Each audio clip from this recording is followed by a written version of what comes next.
अगर गाइज आप एक ऑप्शन ट्रेडर हो, स्पेशली ऑप्शन बायर, तो अभी तक आप जान चुके होंगे कि ऑप्शन ट्रेडिंग करके आप कंसिस्ट प्रॉफिट अर्न नहीं कर सकते हो, ना ही ऑप्शन ट्रेडिंग करके लॉन्ग टर्म में एक बड़ा वेल्थ क्रिएट कर सकते हो। क्योंकि जब भी आप ऑप्शन ट्रेडिंग करते हो तो वहां पर एक रूल यूज होता है, that is called high return and high risk. जब भी इस रूल के थ्रू आप ट्रेडिंग करते हो तो डेफिनेटली वहां पर लॉस होने के चांसेस काफी ज्यादा है, काफी ज्यादा रिस्क वहां पर इन्वॉल्व होता है।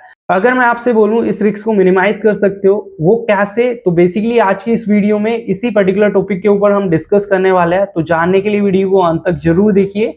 अगर गाइस अभी तक आपने चैनल को सब्सक्राइब नहीं किया है तो मेक श्योर चैनल को सब्सक्राइब कर बेल आइकन को प्रेस कर दीजिए, क्योंकि इस चैनल पर हम स्टॉक मार्केट से जुड़ी बहुत ही interesting and informative videos regular basis पर अपलोड करते हैं। चलिए गाइस फिर डिस्कस करते हैं।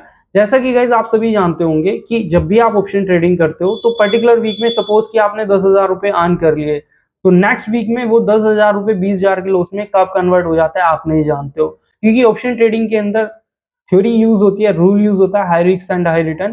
बेसिकली ये कैसे काम करता है, सपोज कि आपने कोई ट्रेड ली, अगर वो आपके साथ चल रही है तो छोटे छोटे प्रॉफिट आप उस पर्टिकुलर पोजीशन से लेके निकल जाओगे।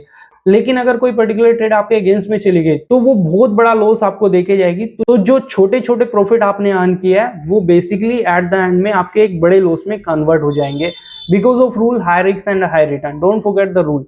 एक डिसेंट एग्जांपल आपको मैं अपना देना चाहूंगा। Last week as you know that pharmaceutical sector अच्छा चल रहा था, तो लास्ट वीक ग्लैंडमार्क हो गया, अरविंदो फार्मा हो गया, सन फार्मा हो गया, इन पर्टिकुलर शेयर में ट्रेड करके रिटर्न निकाला था। लेकिन लास्ट वीक ही वेडनेसडे को सिप्ला का कॉल ऑप्शन होल्ड किया था फॉर द बीटीएसटी, लेकिन as you know that Thursday को न्यूज लग गया और वो पर्टिकुलर शेयर पर्टिकुलर डे में लगभग 8 से 10% क्रैश हो गया।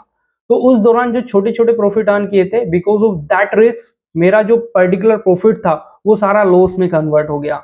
बेसिकली ऐसा क्यों होता है, रिस्क की वजह से। लेकिन आप इस रिस्क को मिनिमाइज कर सकते हो by doing the cash trading. देखो जब भी हम ऑप्शन ट्रेडिंग करते हैं ना, या फिर जब हम ऑप्शन ट्रेडिंग के अंदर आते हैं, बेसिकली क्या करते हैं, हम कैश को भूल जाते हैं और कंप्लीटली फोकस ऑप्शंस पे करता है। और ऑप्शन में हमें कभी लॉन्ग टर्म में सक्सेस नहीं मिल सकता, एट द एंड में हमारा कैपिटल जीरो होना ही है वहां पर। लेकिन अगर आप कैश में ट्रेडिंग करते हो ना तो डेफिनेटली वहां पर आपको वर्थ मिलेगा। क्योंकि जब भी आप ऑप्शन ट्रेडिंग करते हो तो एक स्ट्रैटेजी के थ्रू या फिर एनालिसिस के थ्रू डेफिनेटली वहां पर जाते होंगे, मोमेंटम के थ्रू आप जाते होंगे। लेकिन समवेयर आपका कभी कभार ऐसा होता होगा कि भाई मोमेंटम के थ्रू गए, मार्केट कंसोलिडेट हो गया, फिर अगेंस्ट में आ गया आपके, या फिर एक हफ्ते चला ही नहीं, पर्टिकुलर शेयर रेंगता ही रह गया, तो उस दौरान स्टिल ऑप्शन बायर के लिए सबसे बड़ा दुश्मन होता है टाइम डेके, तो वहां पर आपका लॉस होना तय है।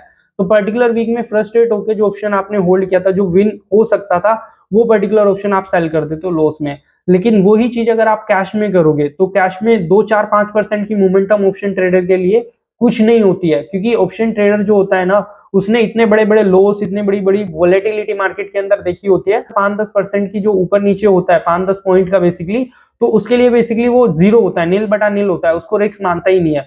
तो उस दौरान अगर वो ट्रेड लेते हैं कैश के अंदर, तो अगर उसको वो होल्ड करता है, उस मोमेंटम को वो होल्ड करता है, तो डेफिनेटली उनको वर्थ मिलता है। जैसे कि मैं अपना एग्जांपल दूं, अभी मैंने फेलियर स्टोरी बताई, लेकिन इस फेलियर स्टोरी को कैसे मैंने विनिंग में कन्वर्ट किया, just let me tell you. Friday वाले दिन डेटा पैटर्न काफी अच्छा चला था। ये पर्टिकुलर शेयर मैंने लगभग 1920 पे पकड़ा था। पर्टिकुलर शेयर मैंने अपने ग्रुप में भी रिकमेंड किया था कैश में बाय करने के लिए। इसी पर्टिकुलर शेयर में मैंने इंट्राडे ट्रेड किया, लगभग 40 रुपए का मोमेंटम मैंने इस पर्टिकुलर शेयर से लेके निकला।